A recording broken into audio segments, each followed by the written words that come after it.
அப்ப தென்னை மரத்துக்கு உரம் முக்கியம் அல்ல. முழு நேர விவசாயிகள் உண்மையிலே ரொம்ப சிரமப்படுறீங்க. அதுல வர வருமானம் உங்களுடைய அடிப்படை தேவைகளை கூட பூர்த்தி செய்யல. அதுக்கு என்ன காரணம்? விவசாயத்தை கண்ணும் கருத்துமாக நேசித்து கொண்டிருக்கின்ற உயர் திரு ஐயா மோகனதாசையும் அவருடைய துணைவியார் மேடம். ஆனா விவசாயத்தை நீங்க தான் எல்லாமே பாத்துக்கிட்டு இருக்கீங்க. ஆமா, ஐயா தான் பாக்குறாங்க. இருந்தாலும் நான் கொஞ்சம் ஆர்வமா அதை பண்ணணும் இதை பண்ணணும்னு நினைப்பேன். விவாஸ், இதுல என்ன விஷயம்னு சொன்னா, ஐயாவுடைய தோட்டத்தை பூச்சிகள் நிறைய விழுகுது, ப்ராப்பரா காய்க்கல, தென்னங்கண்டு வளரல என்பதை ஆஸ்திரேலியாவில இருந்து அவங்களுடைய மகன்கள் நம்முடைய பசுமை பூமியினுடைய சேனலை பார்த்து அப்பாவுக்கு ரெக்கமெண்ட் பண்ணி, அப்பாவும் நம்முடைய பசுமை பூமியில ஏறக்கூடிய 15 வருடங்களான நம்முடைய வாடிக்கையாளர் தான். இன்னைக்கு அவங்க தோட்டத்துக்கு நம்ம வந்திருக்கிறோம். இப்ப நம்ம மேடத்துக்கிட்டே சில கேள்விகளை கேட்டு நம்ம தோட்டத்துக்குள்ள போறோம். மேடம், இப்ப தென்னை விவசாயம் எப்படி மேடம் இருக்கு? நல்லாதான் சார் இருக்கு. ஆனா இந்த பூச்சி கொஞ்சம் அதிகமா இருக்கு. தண்ணி பாய்ச்சுனா அது ஈரம் வந்து கொஞ்சம் இழுக்க சீக்கிரம் காய மாட்டேங்குது. அப்ப நம்ம கொஞ்சம் தண்ணி பாய்ச்சிடலாமே அப்படின்னு பாய்ச்சுறோம். அந்த தண்ணி அது திருப்பி உள்வாங்க மாட்டேங்குது. அதிகமா அந்த பூச்சி வந்து கூண் வண்டு சார் நிறைய மருந்து எல்லாம் பண்றாங்க. மனப்படம் மாசம் 15 நாள் 45 நாளைக்கு ஒரு அடிக்கிறாங்க. குருத்துல அடிச்சாங்க. இப்ப ஆள் வச்சு மேல ஏறியும் ஊத்துறாங்க, எல்லாம் பண்றாங்க. இருந்தாலும் இந்த கூண் வண்டோட தாக்கம் அதிகமா இருக்கு. இப்ப எத்தனை மரங்கள் மேடம்? இப்போ ஒரு கிட்டத்தட்ட சார் முன்ன ஒரு 2 ஃபர்ஸ்ட்ல ஒரு மரம் பாலை ஃபர்ஸ்ட் அது வந்ததுதான். அது அப்படியே கூண் வண்டு அடிச்சு சாஞ்சிட்டு இப்போ ஒரு 10 மரம் உள்ள 4 மரம் விழுந்துட்டு. நாற்றகத்தை போட்டு ஏறக்குறைய 6 வருஷம் ஆச்சு. அதிகபட்சம் 10, 15, 20 காய்கள் தான் இருக்கு. 6 வருஷத்துல ஒரு மரம் 150 to 200 காய்கள் காய்க்கணும்.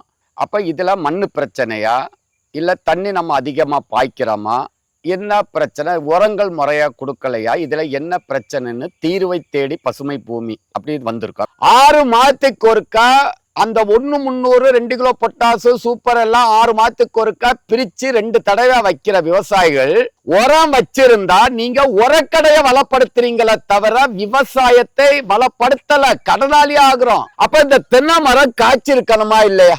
அப்ப ஏன் காய்க்கல? அப்ப தென்னை மரத்துக்கு உரம் முக்கியம் அல்ல, மண்ணினுடைய வளம், பராமரிக்கிற முறைகள், நீரையும் தண்ணி பரிசோதனை செய்தா தென்னை மரம் குலையா காய்க்குமான்னு சொன்னா காய்க்காது. அடுத்து மெயின்டெனன்ஸ் ரொம்ப முக்கியம்.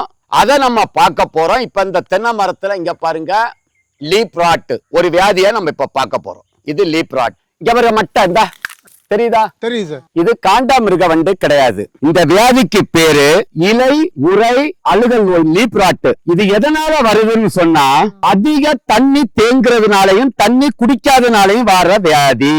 தென்னை மரத்துக்கு தூர்ல தண்ணி தேங்க கூடாது. குணமாகுமான்னு கேட்டா இது ஈஸியா குணமாகும். இதுக்கு என்ன செய்யணும்னு சொன்னா, மரத்தை களை எடுக்கும் போது பசுமை பூமியில அங்குசம்னு ஒரு உப்பு இருக்கு, அத குருத்து முதல் மட்டை எடுக்குதல்ல போட்டா காண்டாமிருக வண்டு வராது, சோப்பு கூண் வண்டு வராது, எலி பிரச்சனை வராது, வெள்ளை பிரச்சனை வராது, பாலை 2 மீட்டர் வாங்கி வரும், குறும்ப உதிராது, குலையா காய்க்கும். அடுத்து சோப்பு கூண் வண்டு பிரச்சனைய பார்க்க போறோம். சோப்பு கூண் வண்டு அது ஒரு பூச்சி. சரி, அது குப்பையில முட்டை போடாது, அது பக்கத்து தோட்டத்திலிருந்து வாரது. மரங்களை இத மாதிரி களை எடுத்து சுத்தம் பண்ணாம இருந்த இடத்துல வந்து முட்டையை போட்டு போயிடும். அதுக்குதான் மரங்களை களை எடுத்து இத மாதிரி வெள்ளை பெயிண்ட் இதெல்லாம் அடிக்க சொல்றது. இதை நீங்க முன்கூட்டியே செய்திருக்கணும். இந்த அடிபட்ட பழுத்து இருக்கு பாருங்க, அந்த மரத்துல பழுத்து இருக்கா? இல்ல. இதுல பழுத்து இருக்கா? இல்ல. வேற எந்த மரத்துல பழுத்து இருக்கா? இல்ல. இப்படி அடிபட்ட பழுத்தாலே இந்த மரம் உயிருக்கு போராடுதுன்னு அர்த்தம். 3வது பாயிண்ட், இந்த சோப்பு கூண் வந்து ஒரு 7 வருஷ கண்ணு வரைக்கும் தான் வரும். மரம் முத்த இந்த பூச்சி வராது. இது அதிகமா வர்றதுக்கு காரணம் அதிக தண்ணி, அதிக உரம். புழு பார்த்தீங்கன்னா கூடு கட்டு கூட்டுக்குள்ள இருக்கும், தாய் பூச்சி பறந்து போகும். ஆமா. அப்ப இதை எப்படி கண்டுபிடிக்கிறேன்னு கேட்டா, இது தூர்ல இல்ல குருத்துலையும் விழும். ஃபர்ஸ்ட் சிகப்பா சாறு வடியும் போது நீங்க அந்த மோனோகோட்டை பாச ஊத்தி இருக்கணும். அதான் ஊத்தி இருக்கலாம். இப்ப நம்ம விடுபட்ட மோனோகோட்டை பாசு இப்ப தடைப்படுத்தப்பட்ட மருந்து, அது இப்ப தரமான மருந்துகள் வாரதில்லை.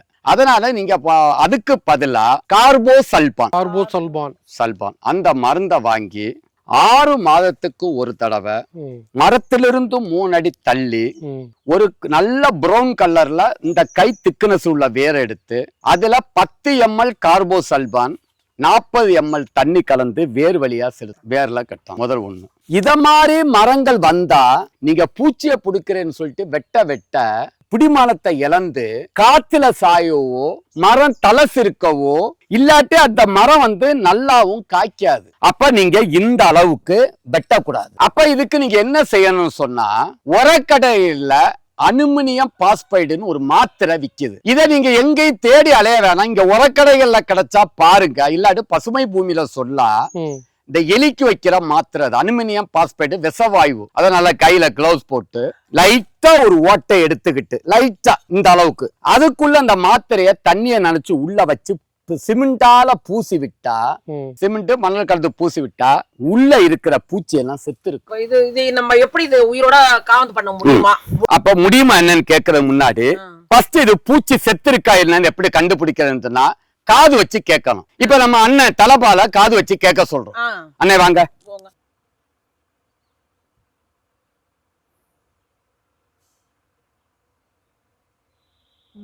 அப்ப பூச்சி இருக்குன்னு தள்ளுங்க.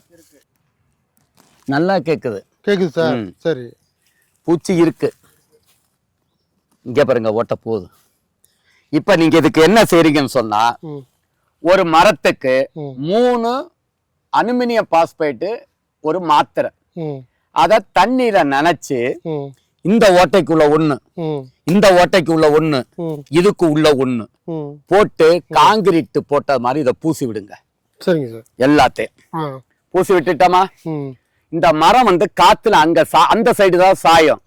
அங்க சாயாம இருக்கிறதுக்கு ஒரு கவட்ட கம்பால முட்டு கொடுத்துருக்க. சாயக்கூடாது, புது வேறு இறங்கணும்.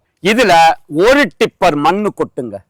அப்ப இந்த புடிமானத்துல இங்கிருந்து புது வேர்கள் இறங்கி இந்த மரம் பொழைச்சிரும். மருந்தே உணவு. ஒரு செடி வளரணும் அப்படின்னா 16 வகையான ஊட்டச்சத்துக்கள் தேவை. அவை என்னவென்றால் நுண்ணூட்டச்சத்துக்கள், பேரூட்டச்சத்துக்கள், கனிம ஊட்டச்சத்துக்கள், வளர்ச்சி ஊக்கிகள் போன்றவை ஆகும். இவை எல்லாம் உள்ளடக்கியதே நமது பசுமை பூமியின் கற்பக ஆர்கானிக் கலப்பூரம். இதில் எலும்பு மச்சை, மீன் உரம், வேப்பம் புண்ணாக்கு, கடலை புண்ணாக்கு, கடல் பாசி, humic acid, fulvic acid, bio potash, கோடியேறு, அக்ரிலைம், ஆமணக்கு புண்ணாக்கு, இயற்கை முறையில் பேரூட்டச்சத்துக்கள், 2ஆம் நிலை சத்துக்கள், பயிர் வளர்ச்சி ஊக்கிகள், அஸ்கார்பிக் ஆசிட், அமினோ அமிலம், தாதுப்புக்கள் போன்ற ஆர்கானிக் சத்துக்களை மட்டுமே உள்ளடக்கியது. இதை வாழை, ரப்பர், காப்பி, நெல்லி, தேயிலை, பூச்செடிகள், நிலக்கடலை, பாக்கு, காய்கறிகள், தென்னை, ஏலக்காய் போன்ற அனைத்து விதமான பயிர்களுக்கும் பயன்படுத்தலாம். இதை பயிர்களுக்கு பயன்படுத்தும் போது ஒரு ஏக்கருக்கு 50 to 100 கிலோ வரை பயன்படுத்தலாம். தென்னைக்கு ஒரு வருடத்திற்கு 5 கிலோவாக 4 தடவை பிரித்து கொடுக்க வேண்டும். இவ்வாறு பயன்படுத்தினால் ஆர்கானிக் உரமானது வேர் வளர்ச்சியை தூண்டி ஒளி சேர்க்கையை துரிதப்படுத்தி பயிர்களின் ஆரோக்கியத்தை காத்து பூச்சி நோய்களுக்கு எதிர்ப்பு சக்தியை அளிக்கிறது. தென்னையில் உள்ள அனைத்து பிரச்சனைகளையும் சரி செய்கிறது. வாங்கி பயன்படுத்துவீர், அதிக மகசூலை பெறுவீர்.